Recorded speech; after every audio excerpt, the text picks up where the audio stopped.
Hello, I'm Dr. William Schlosser. You know me as an economist. You may also know me as an ecologist. But more than anything, you're going to know me as an educator. I'm Dr. Bill, and I welcome you to my classroom.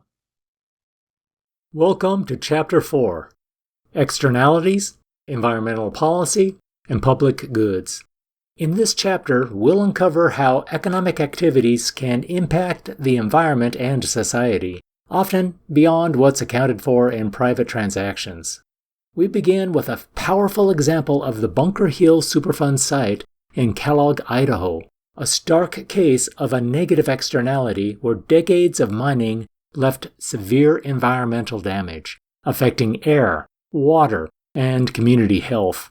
But there's another side of externalities. Consider honeybees. While producing the honey we love, their pollination services benefit farmers and the wider economy as a positive externality. We'll also examine how governments craft policies to mitigate negative impacts and enhance positive outcomes. For instance, energy production policies often include subsidies to incentivize cleaner technologies and foster public goods like sustainable power sources. Through these examples, we'll explore the critical interplay between economics, environmental policy, and the public interest. Let's dive in and discover the real-world applications of these concepts.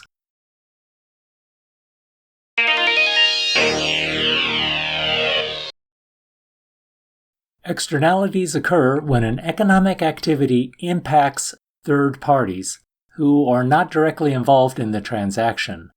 These impacts can be positive, creating benefits, or negative, imposing costs.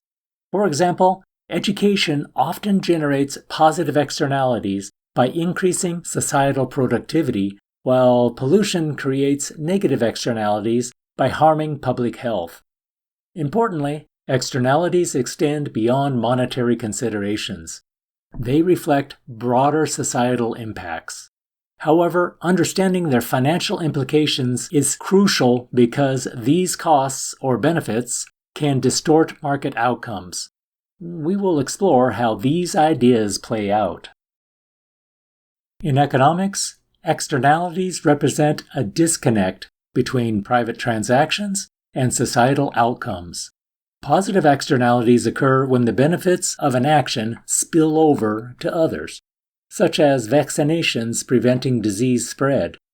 Conversely, negative externalities arise when costs, like pollution, are imposed on others without compensation.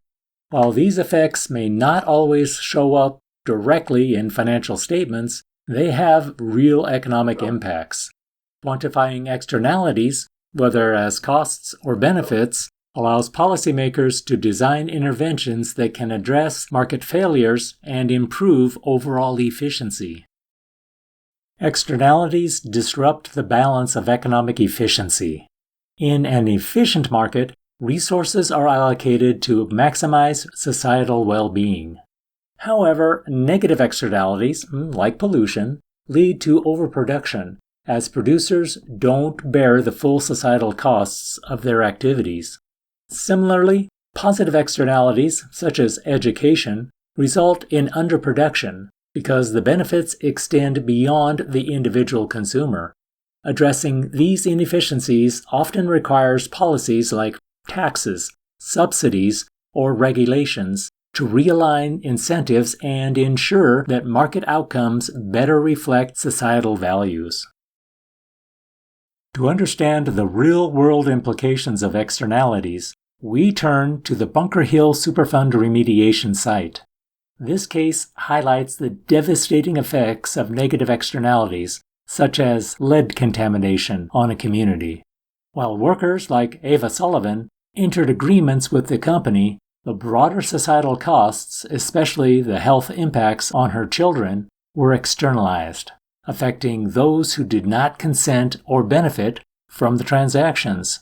This example underscores the importance of recognizing and addressing externalities to protect public health and promote fairness in economic activities.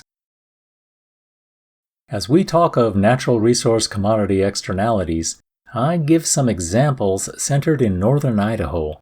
In a microeconomics course, you learn about both positive and negative externalities and what that means both from an economic standpoint and from what has become a monumental human health problem. We are headed to the Silver Valley of Idaho, up the Coeur d'Alene River, through Kellogg and Wallace. This area is currently the home of the world-class ski mountain called Silver Mountain Resort. In the late 1880s, a boom in mining activity in Idaho's Silver Valley followed the concentration of railroad lines through what was previously considered by European Americans to be inaccessible wilderness. Silver Mountain became the largest iron smelting facility in the world.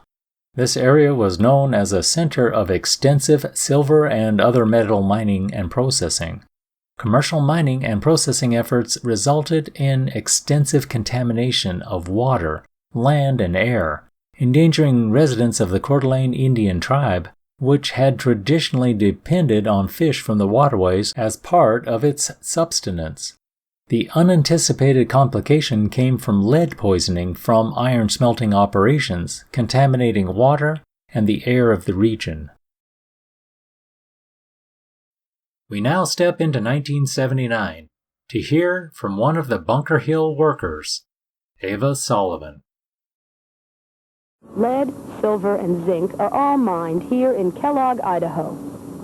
The main employer in Kellogg is the Bunker Hill Company. Over 1,500 people work at Bunker Hill's mine and smelting complex. Eva Sullivan is a working mother employed at the lead smelter. She has been active in her union, the United Steelworkers, in the long fight for stricter controls on lead.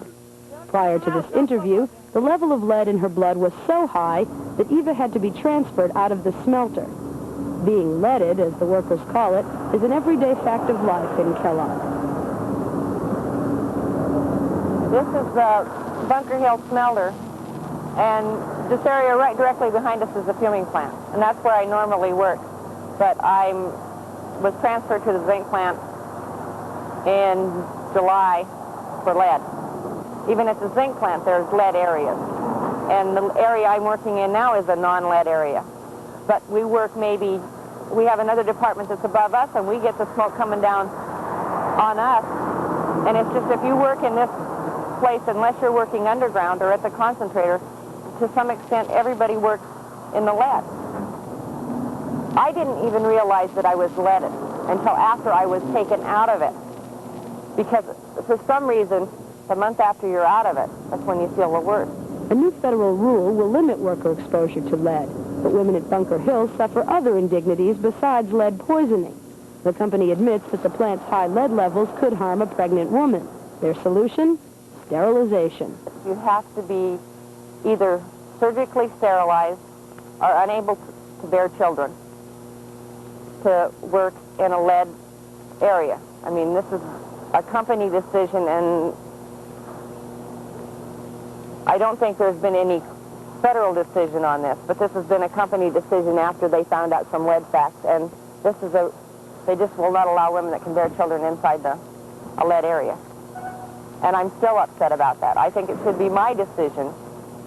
You know, it shouldn't be that they say, well, you cannot work there if you're not surgically sterilized, or, you know, we have to bring in a slip from the doctor saying we are surgically unable to bear children. This is the only place I can make any money in this valley. I have a high school education. If I go to waiting tables, I'm not going to make nearly the money, have nearly the benefits that I do now. I have no idea of women's libs. I would like to see Bunker Hill become a better place for women to work and more women being hired there. I think they should have their fair chance to at least try it. Lead can cause reproductive problems, but it affects both men and women. A retired smelter worker thinks the company should clean up the plant, not clear out the women. The company transferred them all out because they supposedly got scared of the big rumor that if they become pregnant, it would affect the offspring. And they transferred them just bang to the mine, zinc plant, or wherever, regardless of seniority, regardless of anything else. Well, some of us that were on the safety committee and in working in the union says, well, if it's hazardous for women, it's certainly hazardous for men also. And information that's been coming to us is showing that this is a fact. For instance, there's an article in Science News on how it affects the fertility of men. Other companies have policies similar to Bunker Hill's. 5 West Virginia women recently had themselves sterilized in order to keep their jobs. Many of the mine tailings were dumped directly into the Coeur d'Alene River and its tributaries, which became polluted with high levels of sulfur dioxide, lead, and other metals. In 1973, a stack cleaner accident damaged how the smelter cleaned contaminants from the smokestack. Bunker Hill Mining Company's management decided to continue operations even though the stack spewed toxic lead, cadmium, and zinc into the air around the smelter. Winds carried the contaminants across the valley for miles. By 1974, the Idaho Department of Environmental Quality tested blood lead levels in local children to find the highest lead contamination ever recorded anywhere in the world. Approximately 26% of the 2-year-olds in the region had dangerously high levels of lead in their blood, which had long-term negative consequences for their health, especially intellectual functioning and achievement. Once poisoned, the effects are not reversible. Only further contamination can be prevented. The water in rivers turned opaque gray and brown, earning this stream the nickname Lead Creek. An estimated 100 million tons of arsenic, cadmium, and zinc were released into the air, along with 30,000 tons of lead. As of 2015, about $865 million of cleanup costs had been spent. But the end is not yet in sight. This is a huge Idaho example of a negative externality. It reaches far beyond the cleanup costs mentioned here. It captured the health and safety of people, including the women who were surgically sterilized and the children who experienced loss of appetite, abdominal pain, vomiting, weight loss, constipation, anemia, kidney failure, irritability, lethargy, learning disabilities, and behavioral problems. Slow development of normal childhood behaviors, such as talking and use of words, and permanent intellectual disability were commonly seen and documented. Bunker Hill Mine closed in 1982, and by 1983, the Bunker Hill smelter was added to the National Priorities List as a Superfund remediation site by the United States Environmental Protection Agency. As of 2007, the EPA had spent $200 million attempting to remediate the site, much of which was spent removing contaminated topsoil from residential areas. The state of Idaho had also spent funds since the early 1980s on cleanup. While there were measurable improvements in environmental conditions, a vast amount of cleanup and restoration was still required.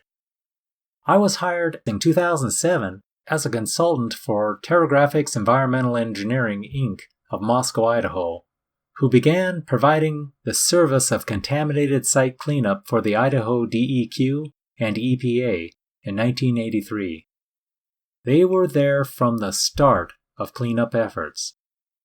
With a main office in Kellogg, TerraGraphics had identified contaminated sites, developed remediation protocols, and made measurable differences in threat exposure to residents of the region.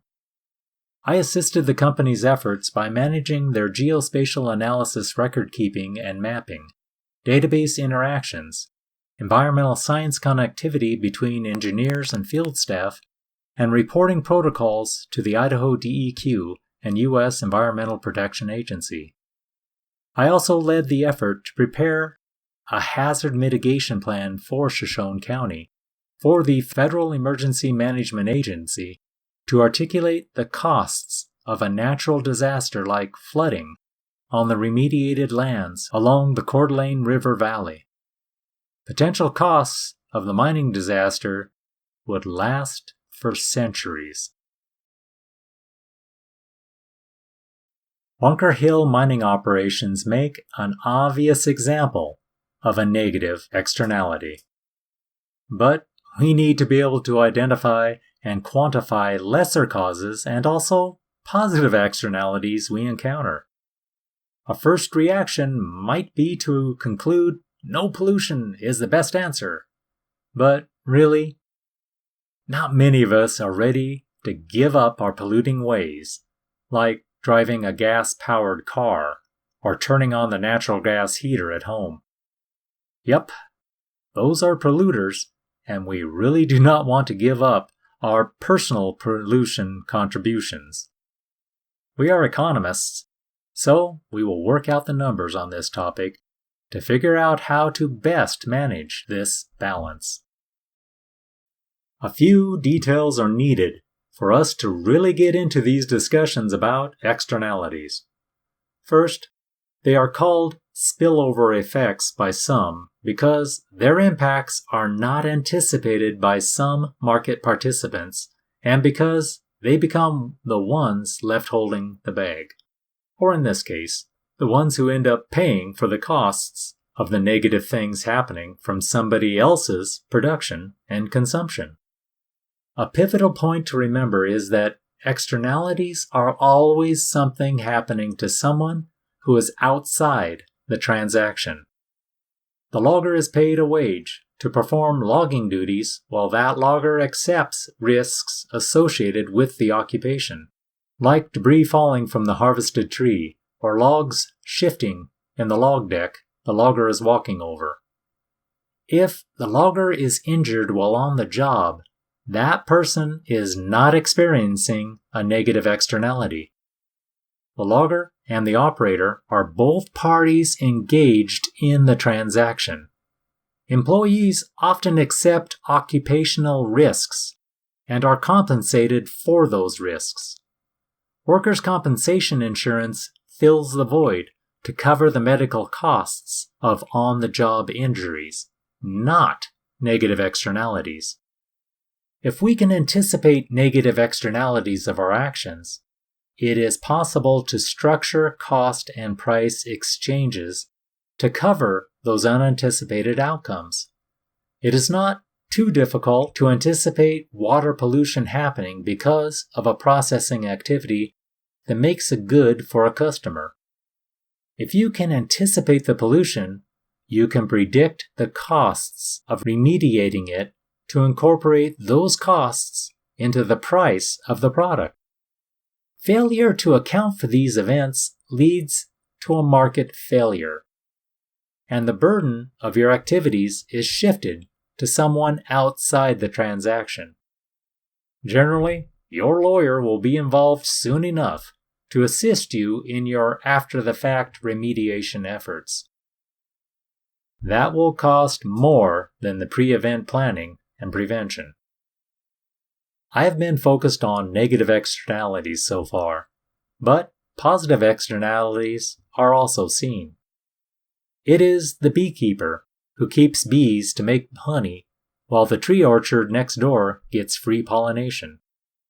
It is the first aid training workers receive, who then saves the life of another fisherman while on the Salmon River.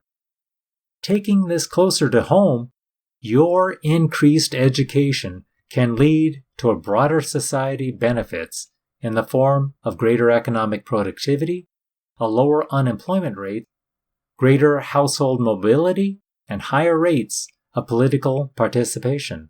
Yep, you and me are involved in this educational transaction, but the positive externality benefits are the rest of the country, even the rest of the world.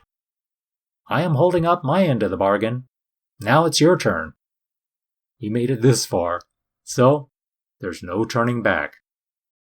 An externality is a benefit or cost that affects someone who is not directly involved in the production or consumption of a good or service. In the case of air pollution, there is a negative externality because people with asthma, for example, may bear a cost even though they were not involved in buying or selling of the electricity generation of which caused the pollution. Medical research is an example of a positive externality because people who are not directly involved in producing it or paying for it can benefit. We like our electricity, right? Of course we do. You are using it right now to watch this video. We are the buyers of it, and there are sellers of electricity making a living to produce this scarce resource to people and businesses who want it. We are studying economics, so we could make supply and demand curves to diagram it. But for now, I want you to think in terms of marginal costs of making more electricity and our marginal benefits from consuming more. Electricity production is big business. From coal-burning plants making it with its high carbon dioxide emissions and acid rain pollution, to hydroelectric dams like that blocks migrating salmon from their spawning grounds. We can consider solar, wind, nuclear, and even biomass electricity generation options to realize each method carries its own private and social cost burdens. Because utilities do not bear the cost of acid rain, they produce electricity beyond the economically efficient level. Supply curve S1 represents just the marginal private cost that the utility has to pay. Supply curve S2 represents the marginal social cost, which includes the costs to those affected by acid rain. Again, we are shifting the supply curve up, like we did for taxes. Recognize right away how the efficient quantity has decreased, while the efficient price is higher than the market that did not consider the marginal social cost. If the supply curve were S2 rather than S1, market equilibrium would occur at price P efficient and the quantity Q efficient, the economically efficient level of output. But when the supply curve is S1, the market equilibrium occurs at price P market and quantity Q market, where there is a deadweight loss equal to the area of the yellow triangle. Because of the deadweight loss, this equilibrium is not efficient. A competitive market achieves economic efficiency by maximizing the sum of consumer and producer surpluses. But that result holds only if there are no externalities in production or consumption. An externality causes a difference between the private cost of production and the social cost, or the private benefit from consumption and the social benefit. The private cost is the cost borne by producer of a good or service. The social cost is the total cost of producing a good or service, including both the private cost and any external cost. The private benefit is the benefit received by the consumer of a good or service. The social benefit is the total benefit from consuming a good or service, including both the private benefit and any external benefit. When there is a negative externality in the production of a good or service, too much of the good or service will be produced at market equilibrium. When there is a positive externality in consuming a good or service, too little of the good or service will be produced at market equilibrium. Let's bring this back to you, a student in this class. People who do not consume college educations can still benefit from it. As a result, the marginal social benefit from a college education is greater than the marginal private benefit to college students.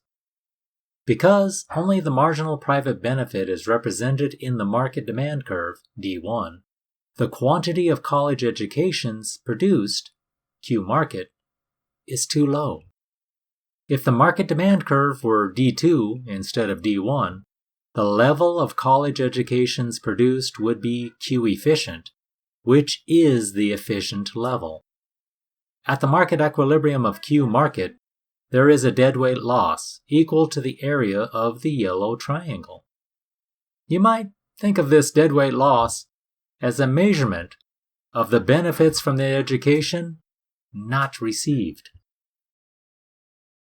We can lump these situations into the category of market failures. It does not matter if it is a negative or positive externality. If there are externalities, the market equilibrium will not accurately account for these cases. The bigger the externality, the bigger the failure. Think of Bunker Hill as the largest Superfund site ever experienced in the country. In the snows of North Dakota, they were digging in for the long haul. This camp is the largest gathering of Native Americans in living memory. They had come here to fight a pipeline which they say desecrated sacred sites and threatened tribal waters.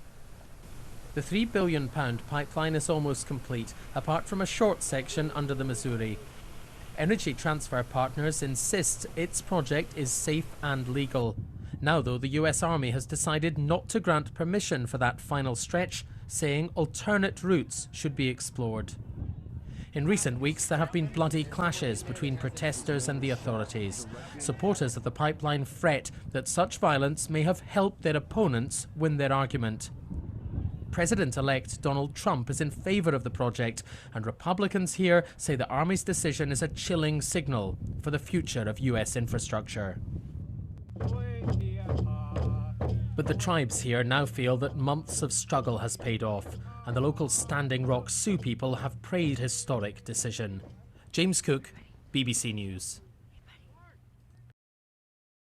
Imperfect administration of property rights resides at the core of externality problems. I am applying the term property right beyond just the idea of an acre of land owned by someone to encompass prevention of air pollution, the air we all breathe. It includes potential dumping of contaminants from an oil pipeline into a river system running through Standing Rock Sioux Reservation. The protesters in North Dakota did not state it this way, but their position has been to force the U.S. Army Corps of Engineers and Energy Transfer Partners to internalize the negative effects of the potential externalities potentially borne by the Sioux tribe, a group who is not part of the transaction. Deal with it before it makes non-repairable damages.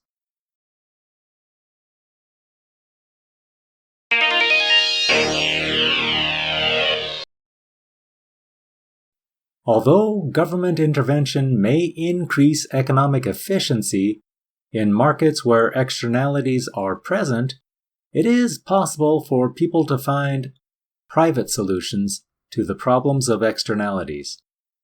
Ronald Coase made this argument in a 1960 article. To understand Coase's argument, it is important to understand that completely eliminating an externality is usually not economically efficient. If the reduction of sulfur dioxide emissions is at 7 million tons per year, the marginal benefit of $250 per ton is greater than the marginal cost of $175 per ton. Further reductions in emissions will increase the net benefit to society. If the reduction of sulfur dioxide emissions is at 10 million tons, the marginal cost of $225 per ton is greater than the marginal benefit of $150 per ton. reduction in sulfur dioxide emissions will increase the net benefit to society. Only when the reduction is at 8.5 million tons is the marginal benefit equal to the marginal cost. This level is the economically efficient level of pollution reduction.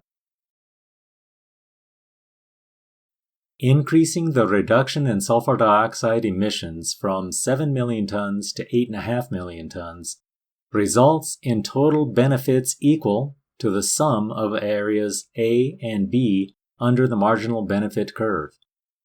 The total cost of this reduction in pollution is equal to the area of B under the marginal cost curve. The total benefits are greater than the total costs by an amount equal to the area of A. Because the total benefits from reducing pollution are greater than the total costs, it is possible for those receiving the benefits to arrive at a private agreement with polluters to pay them to reduce pollution. This delivers us into the global topic of climate change and carbon sequestration. Sequestration efforts involve benefits to everyone in the world and logically would include payments for the efforts from everyone in the world. That is a double tough proposal because collecting payment from everyone in the world carries a super high transaction cost. Now you know why attempts to address this issue has anchored on global agreements. There are frequently practical difficulties in the way of a private solution to the problem of externalities. For example, if many people suffer from the negative effects of pollution, bringing all the victims together with all producers of the pollution to negotiate an agreement often fails due to high transaction costs. Transaction costs are the cost in time and other resources that parties incur in the process of agreeing to and carrying out an exchange of goods and services. Ronald Coase pointed out that the amount of pollution reduction will be the same whether polluters or the victims of pollution are legally liable for damages. Bargaining between the parties will result in the same reduction in pollution, where the marginal benefit of the last unit of reduction is equal to the marginal cost.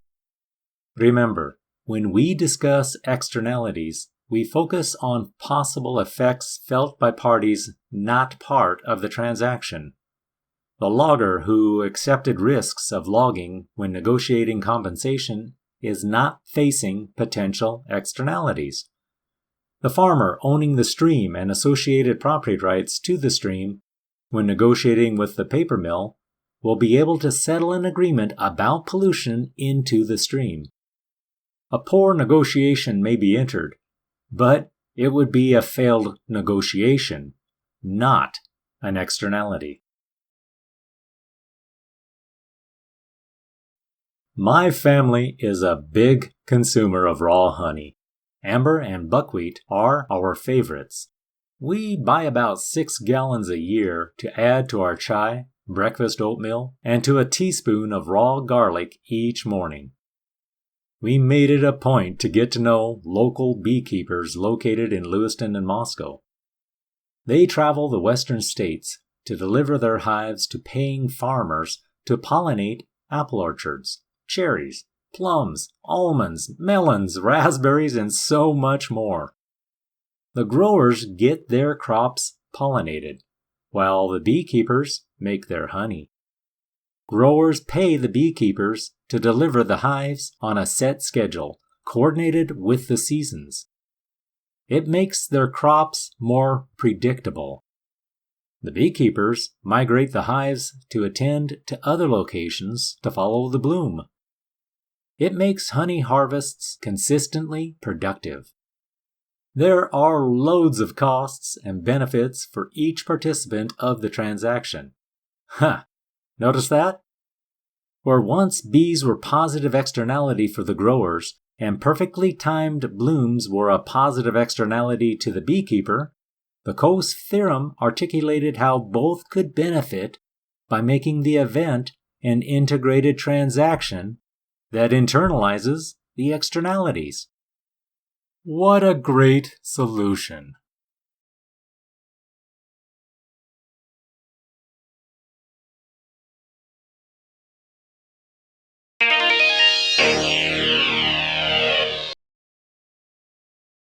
Recently, we talked about the deadweight loss because of a market that operates off balance of equilibrium. The bigger the deadweight loss, the bigger participants' consumption of surpluses in the market. Externalities can be measured the same way. In this case, the deadweight loss is measured by calculating how transactions would have efficiently been measured if the parties excluded from the transaction had actually been incorporated into it. A new optimal level of consumption is identified with the new price level. The shift in the supply curve identifies where that deadweight loss is found. Because utilities do not bear the cost of acid rain, they produce electricity beyond the economically efficient level. If the government imposes a tax equal to the cost of acid rain, the utilities will internalize the externality. As a consequence, the supply curve will shift up from S1 to S2. The market equilibrium quantity changes from Q market, where an inefficiently high level of electricity is produced, to Q efficient, the economically efficient equilibrium quantity. The price of electricity will rise from P market, which does not include the cost of acid rain, to P efficient, which does include the cost. Consumers pay the price, P efficient, while producers receive the price, P, which is equal to P efficient minus the amount of the tax. We look into the category of perpetual natural resources to see geothermal, solar, and hydro energy. Solar power is a banner carrier of this category. Overall, electricity production is big business, from coal-burning plants emitting high carbon dioxide levels to the atmosphere and acid rain pollution, to hydroelectric dams along the Columbia River that block migrating salmon from their natal spawning grounds. We use those power supplies in ever-increasing amounts. We also consider solar, wind, nuclear, and even biomass electricity generation options to realize each method carries its own private and social cost burdens. We know that rational people respond to taxes, regulations, and incentives that influence their decisions. Negative externalities catch the attention of people investigating the need to correct a wrong. That is, penalizing folks who are not part of the transaction. But what about a positive externality? Can those be taxed into existence? The reverse of a tax is an incentive, a subsidy. We have heard the benefits of solar and wind energy and how these forms of power generation do not create carbon dioxide emissions, create acid rain, or lead to global climate change. So why not subsidize creators of positive externalities? I introduce you to Bill Kemp, Living Off the Grid. When you're as plugged in as this, you'd think the electricity bill would go through the roof. But this homeowner never pays an electric bill, ever. There you go. That's because Bill Kemp has his very own power supply, a system of solar panels that keeps his home, located just outside Ottawa, Canada, running just like yours and mine. It's called living off the grid. Yep, that means Bill Kemp doesn't rely on electricity from any utility company to power his home. He's completely independent. Now, when you hear the words off-gridder, what's the first thing that comes to mind? I'm betting you didn't picture this. I gotta be honest, I honestly thought I pictured a guy out in the woods, big beard, kind of like that, frying a raccoon over a Bunsen burner. Bill, an energy consultant and best-selling author of the Renewable Energy Handbook, and his wife Lorraine are one of an estimated 180,000 families living in off-grid homes in North America today. So this is going to be my first taste of solar brewed Solar-brewed cup of cappuccino. Cappuccino, yeah. Bill's journey began on the grid. He and Lorraine wanted to move, but they found out it would cost a small fortune to bring electric lines in. So they decided instead to invest that money into building a new home off the grid. Well, a lot of people thought that we were just plain crazy. Lorraine was very supportive. Her question was, can I still run my hairdryer? And I said, absolutely, I guarantee that. That was 20 years ago, and they've never looked back. 2 large rotating solar arrays track the sun every 90 seconds, each array generating over 1,000 watts of energy, enough to run a large appliance. How do you go from the sun billions of miles away? How does that thing run your hairdryer in the morning? Okay, well, it's really very simple. The sunlight comes in and hits these photovoltaic panels. These are like great big integrated circuits on steroids. The sunlight charges a bank of batteries in Bill's basement, feeds into an inverter, a device that converts the energy into normal household power, then flows through the home. And then into your electrical devices, the hairdryer. Long after the sun goes down, the charged batteries keep the lights on and anything else Bill needs well into the night. On a cloudy day, a 1,500-watt wind turbine picks up the slack. And in case of Armageddon or a spell of gray skies and no wind, a backup half biodiesel, half diesel generator kicks in to charge up the batteries. It would be pretty tough to lose power here. Oh, and did I mention this living off the grid is pretty low maintenance? All Bill has to do is pour distilled water into the batteries about 2 to 3 times a year. My uncle gets a colonoscopy more often than you check your batteries. So. Bill and Lorraine Kemp say they're getting off the grid had its upfront costs about $40,000 worth. For other homeowners, the cost really depends on how much electricity you think you need to live comfortably. It's a small price to pay for a life unplugged. In other words, the good life. In Ontario, Canada, Patty Kim, Energy Now. That is an incredible example Bill and Maureen Kemp deployed to capture off-grid energy creation while also eliminating negative externalities by using electricity generated at coal-burning plants, natural gas-burning furnaces, hydroelectric power dams, or other heavily loaded negative externality sources. Let's keep our attention focused on this type of a solution for other negative externality transactions we get involved with. People who do not consume college educations can benefit from them. As a result, the social benefit from a college education is greater than the private benefit to college students. If the government pays a subsidy equal to the external benefit, students will internalize the externality. The subsidy will cause the demand curve to shift up from D1 to D2. As a result, the market equilibrium quantity will shift from Q market, where an inefficiently low level of college educations are supplied, to Q efficient, the economically efficient equilibrium quantity. Producers receive the price P efficient, while consumers pay the price P, which is equal to P efficient minus the amount of the subsidy. When private solutions to externalities are not feasible, government can intervene to increase economic efficiency. A.C. Pigou argued that to deal with a negative externality in production, the government should impose a tax equal to the cost of the externality. Pigou argued that the government should deal with a positive externality in consumption by giving consumers a subsidy equal to the value of the externality. Pigovian taxes and subsidies are government taxes and subsidies intended to bring about an efficient level of output in the presence of externalities. These taxes and subsidies internalize the externalities.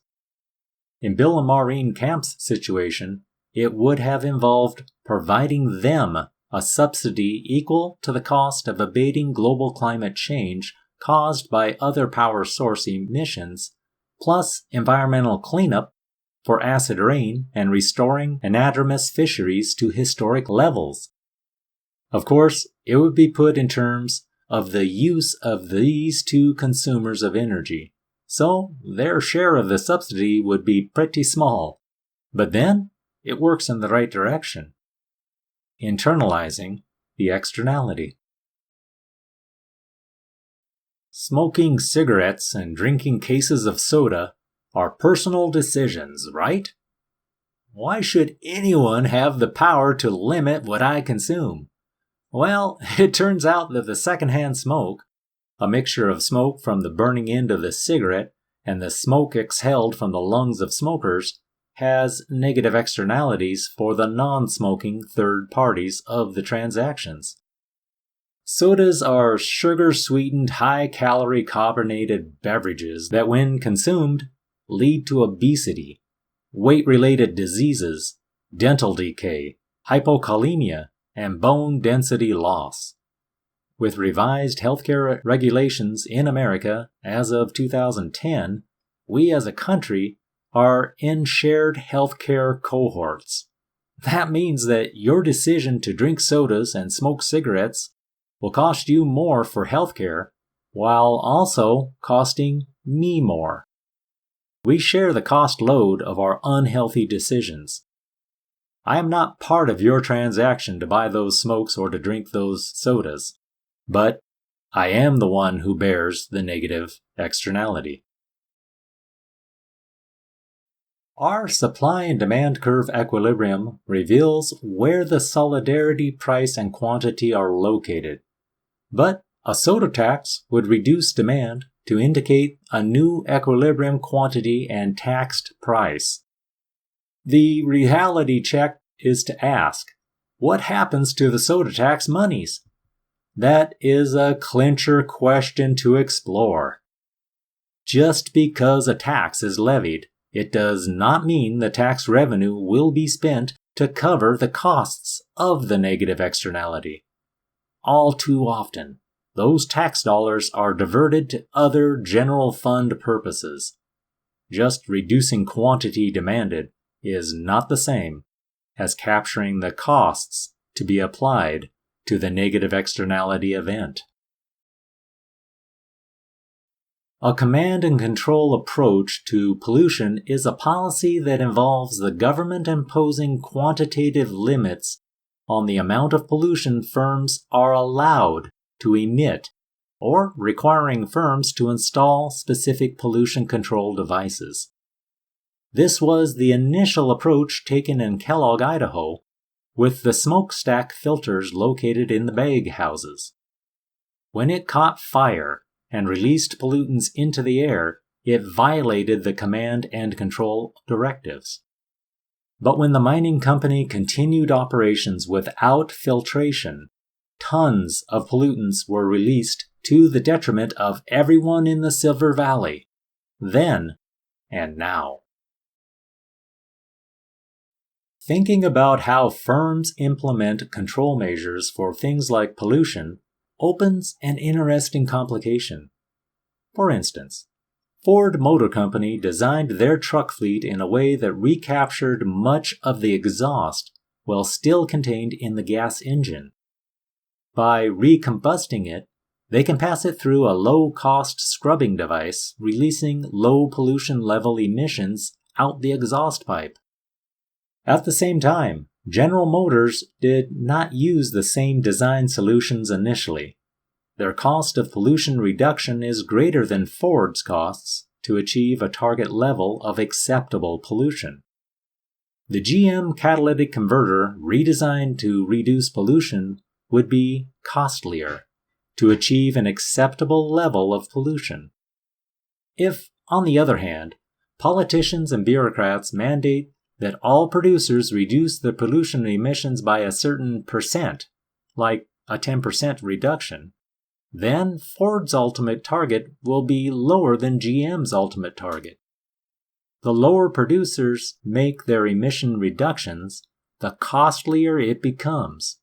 Ford would be penalized under such a scenario.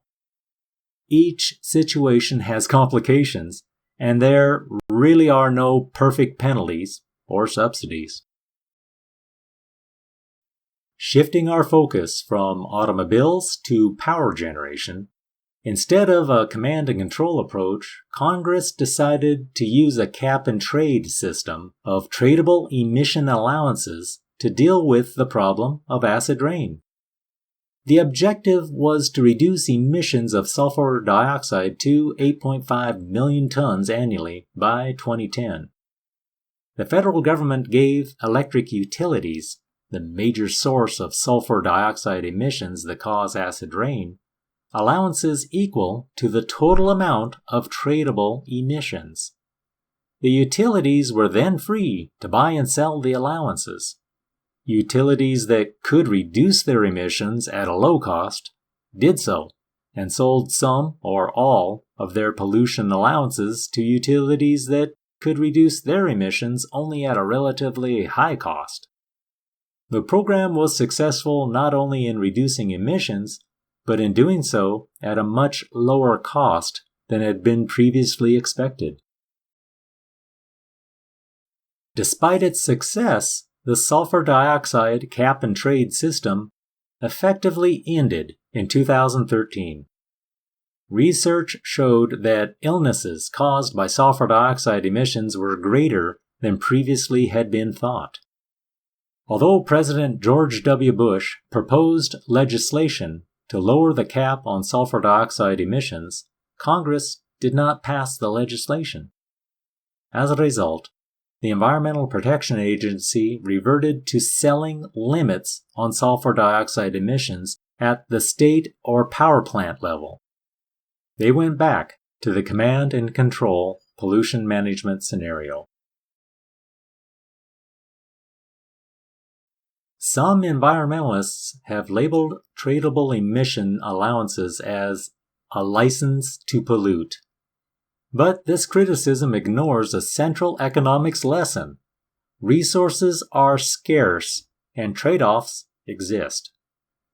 Resources spent reducing pollution are not available for any other use. Because reducing acid rain using allowances cost utilities $870 million rather than $7.4 billion, as originally estimated, society saved more than $6.5 billion per year. Solutions are complicated to really understand and apply, but it seems there are plenty of positive analysis economists out here to find these solutions and deploy their benefits. It is distressing to realize that government solutions that do not generate tax revenue are often passed over for other approaches. Part of this trade-off comes from what Ronald Coase articulated in the Coase theorem. If transaction costs are low, private bargaining will result in an efficient solution to the problem of externalities. It can be helpful and beneficial to solve complicated problems.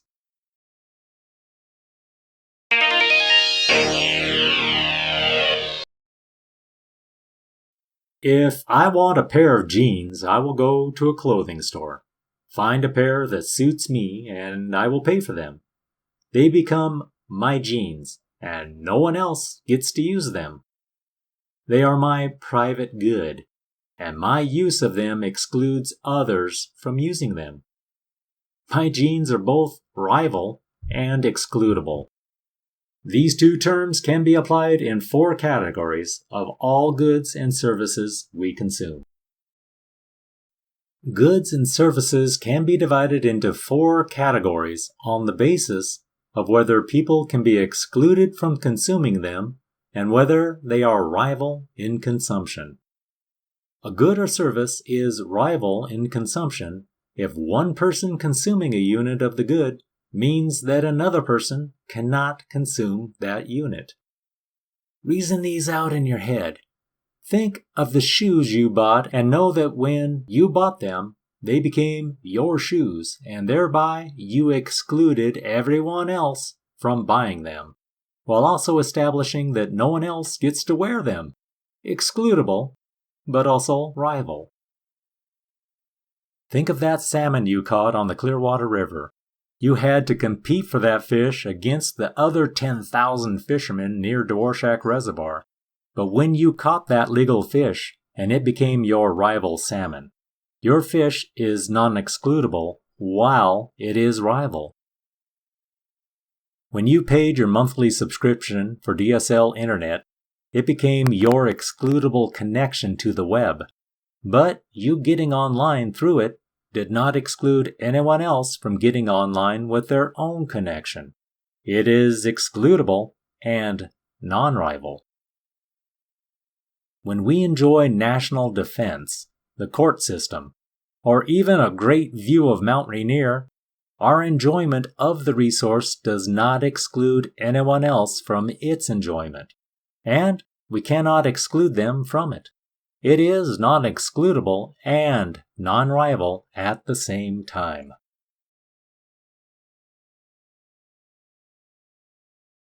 What is it? No, really, where does it land on the table we just looked at? It is super simple when I talk you through them, so here you are. Give me the category the sun fits into. Well, okay. The sun is a public good, meaning it is non-excludable and non-rival. Efficient markets happen in the production and consumption of private goods. Freedom of choice to make what I am good at making and consume what I want. It gets loads more difficult when we consider things like public goods. Do I really need to pay my taxes? That person wants to freeload on benefits from police protection, fire protection, national defense, and our legal system. Some people want to take those trees from the national forest without paying for them. They belong to all of us, right? Why should I have to pay for them? Another freeloader of the common resources available to everyone. This situation, the common resource issue, led to the tragedy of the commons known from Great Britain, where many farmers shared common pasture lands. Overgrazing was witnessed as more cattle were not penalized. Ultimately, the pasture lands were overgrazed, and recovery took several years to recapture sustainable production levels. Think about how, in current times, we managed this scenario in respect to deer and elk hunting or salmon and steelhead fishing in the Salmon and Clearwater rivers. First, recognize these as common resources, non-excludable and rival. Why is overharvesting a potential problem, and how do we manage these resources? We have the U.S. Fish and Wildlife Service dedicated to these resources. But as consumers of hunting and fishing regulations, we are adhering to rules to avoid that tragedy of the commons. The market demand curve for private goods is determined by adding horizontally the quantity of the good demanded at each price by each consumer. For instance, in panel A, Jill demands 2 hamburgers when the price is $4, and in panel B, Joe demands 4 hamburgers when the price is $4. So, a quantity of 6 hamburgers at a price of $4 is a point on the market demand curve in panel C. To find the demand curve for a public good, we add up the price at which each consumer is willing to purchase each quantity of the good. In panel A, Jill is willing to pay $8 per hour for a security guard to provide 10 hours of protection. In panel B, Joe is willing to pay $10 for that same protection. Therefore, in panel C, the price of $18 per hour and the quantity of 10 hours will be a point on the demand curve for security guard services. Recognize the differences you just saw. In figure 5.8, we added the quantities together at the price point of $4 to see Jill's 2 burgers and Joe's 4 burgers, totaling 6, at a price point of $4. that $4 remained the price point where we found the additive quantities. In Figure 5.9, we looked at public goods to recognize the quantity was held constant, but costs were summed. Jill paid $8 for 10 hours of protection, while Joe paid $10 for the same service. If they can combine their needs into one security guard, and 10 hours of protection can be provided at the same time for the same area, then the guard would make $18 an hour. This really fits nicely to explain how countries provide national security and how counties operate sheriff departments. The optimal quantity of a public good is produced where the sum of consumer surplus and producer surplus is maximized, which occurs where the demand curve intersects the supply curve. In this case, the optimal quantity of security guard services is 15 hours, at a price of $9 per hour. For a public good otherwise known as a common resource like firewood from a forest, the efficient use level, Q efficient, is found at the intersection of the demand curve, which represents the marginal benefit received by consumers, and S2, which represents the marginal cost of cutting the wood. Because each individual tree cutter ignores the external cost, the equilibrium quantity of firewood cut is Q actual, which is greater than the efficient quantity. At the actual equilibrium level of output, there is a deadweight loss, as shown by the yellow triangle.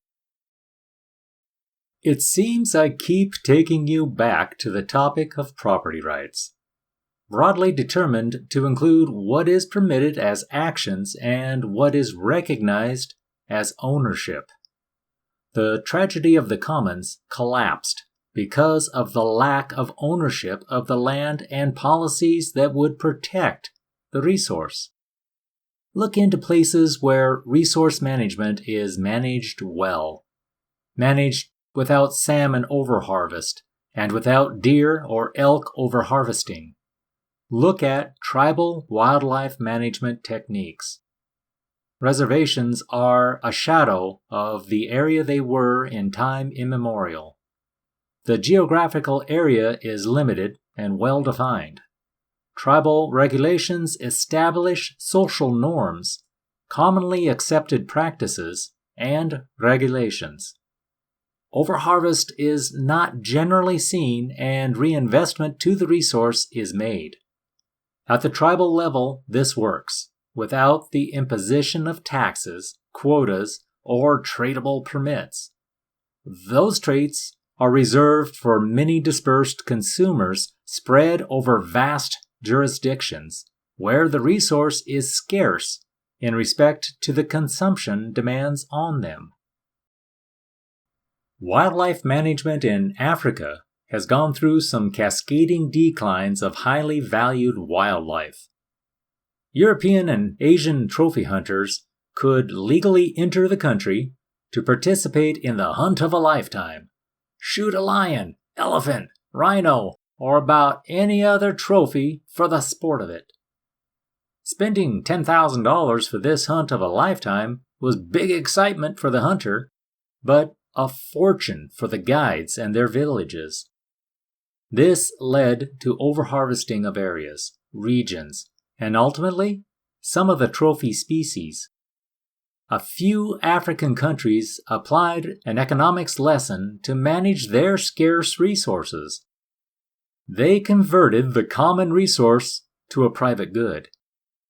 Instantly, the game became valuable to the landowner to maintain at harvestable levels.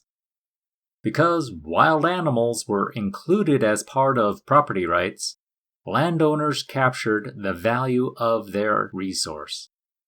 Now the landowners have incentive to support the species that brings them an income. It is most interesting to me that in Texas, landowners have owned the wildlife on their properties for over a century, and thereby have incentive to manage the wildlife populations as a resource protected by property rights, at least in the way we economists embrace the term. As we conclude this chapter, let's reflect on the critical lessons we've learned. Externalities, both positive and negative, play a central role in shaping the outcomes of economic activities. Take Eva Strand's story from the Bunker Hill video. She was a voluntary participant in her agreement with the mining company, no matter how shocking those terms seem today. But the true negative externality victims were the children of the Silver Valley, exposed to lead poisoning and lifelong developmental challenges. They did not enter into an agreement with the mining company, nor did the thousands of people living in the Silver Valley, including the Coeur d'Alene tribal members who lived along the river, hunting deer, elk, and moose, and collecting fish from the lakes and rivers, which are now contaminated by the mining wastes delivered as a negative externality for decades to come. This chapter taught us how to distinguish between voluntary transactions and the unintended spillover effects of third parties. We also explored the difference between positive analysis, which objectively identifies the costs of externalities, and normative analysis, which questions their fairness.